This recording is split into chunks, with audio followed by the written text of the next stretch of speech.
April 16th brings the full pink moon, and this is a time that's inviting us to open our hearts and open our minds. So I thought it would be a wonderful time to make some full pink moon sacred or holy water. And I'm going to be sharing how I'm going to be making mine to hopefully inspire you to create a ritual that works best for you for making some sacred/holy full moon water. Hi, welcome to Gently Being. So first off, just some of the basics. All you need to make holy or sacred full moon water is some water that is in a container that you put out so that the full moon rays can shine upon it, and that can be simply on a windowsill, or if you have a safe space outside, you can even decide to leave it outside. That is the basics of making holy, sacred full moon water. I myself like to leave the water out the evening before, the evening of, and the evening after the full moon to fully just have the water being blessed by the moon for all of that time. But again, do what works best for you. Now, I myself like to make sacred, holy, full moon water that is for anointing and blessing myself and spaces. So I'm going to now break down how I'm going to be making some pink full moon water that I will be using to, again, bless and anoint spaces and myself. So first step before I start, or you may want to start making your full moon water, is you're really going to want to center yourself, ground yourself, and bring your full attention to what you're doing. So you may want to begin with a simple prayer or a short meditation, just so that you're bringing your focus and intention into what you are doing. Next, I like to have a container with a lid for my water because it just keeps any other debris out of the water and keeps it safe from me knocking it over.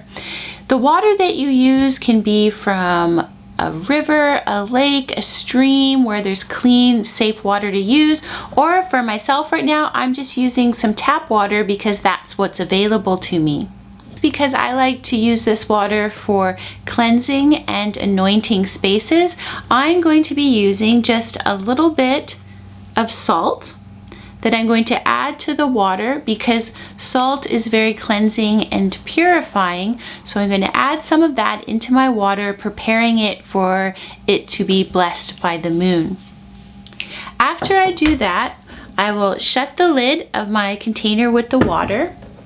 And then I like to invite the blessing of the moon for the water and set the intention for the water by either using some incense, or you can use a candle where you blow out the flame and just sort of allow the smoke to circle around the water, preparing it. Or you can use sound, and I have a chime that I'm going to be using for my pink full moon water. Or even if you don't have a chime, it can be something as simple as a bell. And I like to just allow the sound to again cleanse the water further, preparing it for the moonlight that will shine down onto it. And after that, I like to take my water and, if you have a safe, quiet space that you can place the water down on, or you can hold it, I like to say a prayer, and again putting that intention, inviting the moon to bless the water and preparing the water to be blessed by the moon. You really want to just focus your attention in on it again and allow that prayer or meditation to really be focused on your water. But what you might want to consider focusing in on is feeling gratitude and thanks and expressing it to the water and to the moon, and inviting the moon in to bless your water. Then when you're ready, take your water and you want to put it out somewhere where the moonlight can reach it, and it can be as simple as a windowsill, or again, if you do have a safe space and you have a lid, you may want to leave it outside. After it's been blessed by the moon, you're going to want to find a safe space to keep your water so that anytime you need to use it for blessing spaces or blessing yourself, you can just take a few dabs of water and use it. Now, since this is the full pink moon, I wanted to also still tap more into that pink heart energy that will be coming down, and that invitation for new beginnings with spring and the blossoms beginning.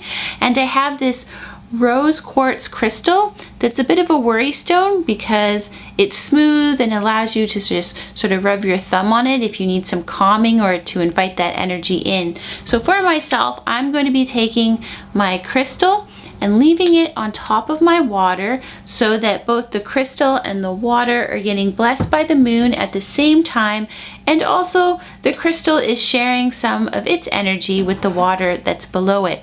So you may want to consider also any sort of crystal or object that you also may want to put near the water. I hope this video inspired you to make some full moon water of your own. You can follow what I'm doing, or again, feel free to expand upon it, adapt it to what speaks and works best for you. If you like this video, please give it a thumbs up, subscribe down below, and hit the bell so you always know when there's a new video. Thanks so much for spending time with Gently Being.